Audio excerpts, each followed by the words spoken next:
Have you been training your legs as hard as you can, but you're only getting knee, hip, and lower back pain and no quad growth? Today I'm going to show you exactly what you need to do to grow big legs without hurting your joints. The problem with most guys' leg training is they don't spend enough time properly warming up their hips and their knees. They go right into their squat and their lunge and everything else. They don't spend the time properly doing, adductors, leg curls, leg extensions. So today I'm going to show you the proper order and how to do those things before you get into your squatting and your leg press and all that good stuff so that you can actually grow your legs and have good feeling joints. We're going to start the workout out with what a lot of y'all are probably skipping. We're going to work our hips, meaning adductor and abductor, working our groin and our hips. And I promise you, if you've been neglecting this area because you think it's girly or it's not going to build muscle, I promise you, go look at a lot of the top pros and they're all working this machine, both these machines, because not only does it build bigger legs, gives you more, less thigh gap. We don't want thigh gap as men. We want to really make those legs feel in. So it's going to give you less thigh gap, but it's also going to help your hips feel better when you move on to your squatting, your leg press and stuff like that. So adductor, our groin, we want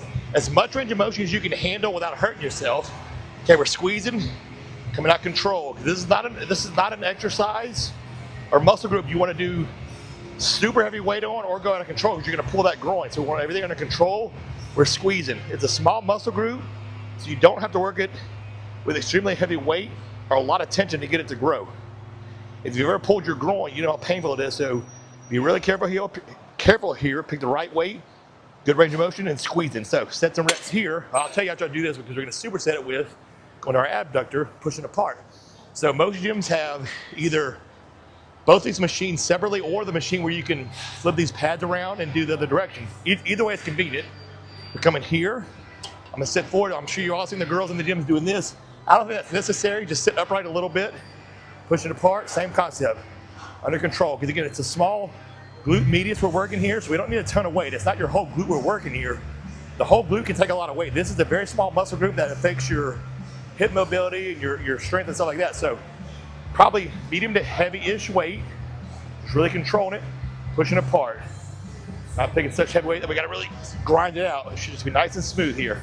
So set some reps on both. This one is the same thing as some other stuff you're going to see with leg training. We want first set is about 18 to 20, add some weight, 15 to 16. Last set on both of these, you're really trying to push it for 12 to 15 reps with heavy-ish weight. Now again, not so heavy that you can barely do the form, heavy enough that 12 reps should be a challenge to do. So superset these going back and forth. That should have your hips nice and warmed up, ready to go. All right, now that my hips warmed up, let's get our knees warmed up. We're gonna start with leg extension. So I'm gonna show you a couple of main reasons why people's knees always hurt from doing leg extension. So they're putting too much weight on and they're just bouncing right here. And that patella tendon is not meant to be doing such herky-jerky movements with that much weight.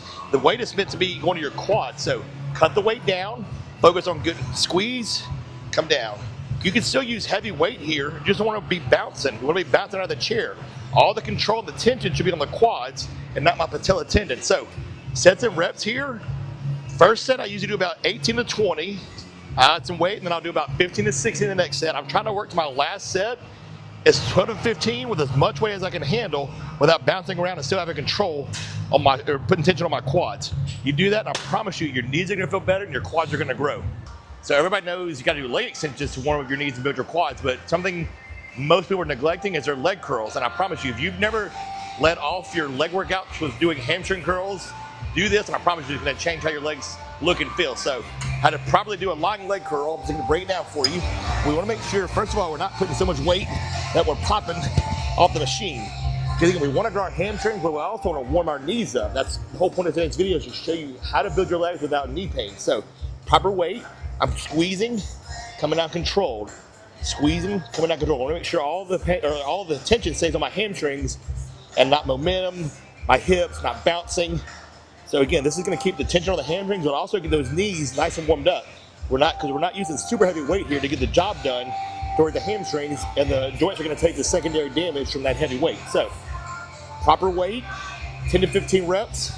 So again, first set's probably 12 to 15, add some weight, go to 10 to 12 reps. Third set, take some heavy weight, but that you can still get good form with and really push those hamstrings hard, warm those knees up. Before we move on, if you like this video and you want to see other videos on how to keep your shoulders, arms, chest, all those other things safe while you're training and protect your joints, check out my channel. I have tons of videos on there. All right, now that our knees, hips, everything's properly warmed up, we can actually get into the bread and butter movements of what's actually going to build your legs. So those other movements will build your legs, especially if you don't pay attention to them like most people, they're not doing their their adductors or leg curls and all that really hard. Pay attention to those exercises to warm up, but also progressively overload. And I promise they will get bigger, but these movements are what's really going to grow your legs. So knees, hips, everything's warmed up, so now you should have less joint pain, but we're also going to substitute out, you see me on this hack squat, I don't do barbell squats anymore because that just killed my back. So substitute any kind of exercise that is back supported. For me, it's hack squat. Just know they also have the true squat machine, what I call the pendulum squat, anything where your back is supported and you don't have to worry about your lower back taking a load on those barbell squats is going to be a good option to replace to keep your back safe. So on this hack squat, I'm unracking, and you can put your feet anywhere on this platform. Today I'm just going to show you what the most standard foot placement is. I like to go a little lower, but those can be hard on your knees. So today's video, we want to keep our knees safe. My feet are just what I call standard width here. I'm coming down low as I can get my quads involved, and I'm coming up. And again, this platform allows my knees to stay behind my toes, which is again, is going to keep my knees safe and pain-free. And again, my back is also supported, so I don't have to worry about balancing all that weight with my lower back and risk injuring that or getting hip inflammation. So this is an excellent replacement for the barbell squat. But again, anything your gym has where your back is supported, you can push that weight up and down, is a good replacement for barbell squat. So sets and reps here. This one, since you're already good and warmed up, I like to try to keep to sets of 8 to 10 reps, trying to build either more reps every week or more weight every week. So as soon as I can do a weight for 12 reps, I know it's time to add some weight and go the next week for 10 reps. So this is the movement, and the next movement I'll show you every week when to do more reps or more weight, as long as your knees feel good. Next movement that's really gonna put the size in your legs while keeping your joints healthy and safe is the leg press. So I'm gonna show you the best way I think to keep your knees feeling good, again, because there's all sorts of foot placements and rep tempos and stuff like that you can do for this leg press, but I'm gonna show you what I found to be the easiest on the joints while getting the best results for your legs. So I'm gonna come here, I'm gonna put my feet, again, lately I've been going lower, but again, my knees feel great and I've acclimated to that. The best way to make your knees feel the best they can feel is get a little wider stance and up a little higher. So that's low, we want a little wider and a little higher. We're here, and again, it's all about keeping my knee behind my toe. In other words, if I put them low, and I'm used to it, but my knees are gonna kind of push toward my toes, which can give you some knee pain. So we wanna go up higher and wider, and that's really gonna let us push our hips. So we're coming here, coming down slow and controlled, and we're pushing. My knees are gonna track outside my body, and then I'm pushing back up. Big range of motion, so even though we're talking about keeping everything safe, we still wanna execute good form, good rep tempo, right there. So same rep scheme and sets as that hack squat. We wanna go 3 sets of about, we'll call this one 10 to 15. We want 8 on the hack squat, but this one you can push your reps a little higher. So 3 sets, 10 to 15, trying to do more reps, more weight week to week. We're gonna finish this leg day off with a superset, getting the glutes and hamstrings a little more love since we pretty much just blasted our quads.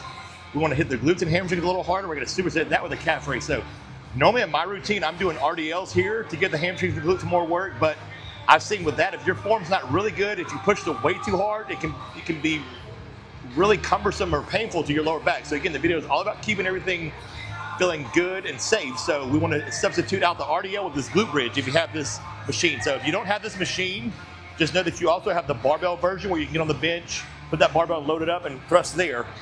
But hopefully you have this machine, you can use this. So this is gonna mimic, or get as close to mimicking an RDL as we can get. So we want to here, we want to really dip low, get a good stretch, let the hamstrings and glutes really stretch out, drive up and squeeze to the top. So every rep, we want to squeeze your glutes, come down, big stretch, squeeze, come down. Again, this is as close to doing an RDL as you can get without actually doing an RDL, keeping our back safe. So get my back supported, all that's working here, hamstrings and glutes, that's all we want to do. So I'm hitting sets at 10 to 12 there with a squeeze, and then I'm coming off and just walk into my calf raise, which for me is pretty close by. We can't forget our calves when training legs. We don't want to have chicken calves at the bottom, so we're here. We want a good, same thing, everything else. Stretch up to the tiptoes, stretch, come up to the tiptoes. We're not trying to just put too much weight and do fast machine gun reps. We want to really go work a full range of motion, flex at the top. So sets and reps. The glute bridge, we want 3 sets, about 10 to 12. We're not trying to go super heavy there. The main thing there is just big stretch at the bottom and a big squeeze at the top, really getting those glutes and hams working. Calf raises, we can push these more to 12 to 15 reps, but again, picking the right weight where you can still get a good stretch and a good flex at the top on your toe. All right, guys, there you have it. The most joint-friendly leg workout that I can think of as of now. There might be some stuff I come up with in the future that's better, but as of now, these are the things I've found as I've gotten older and really, loaded my body down over time, have really grown my legs without giving me any issues with my lower back, my hips, my knees. I promise you follow that exact outline. You try to progressively overload week to week on each lift, and not only will your legs get bigger, but you're gonna have a lot healthier joints in time. So if you like this video, guys, you wanna see more, subscribe to the channel. As always, stay swole.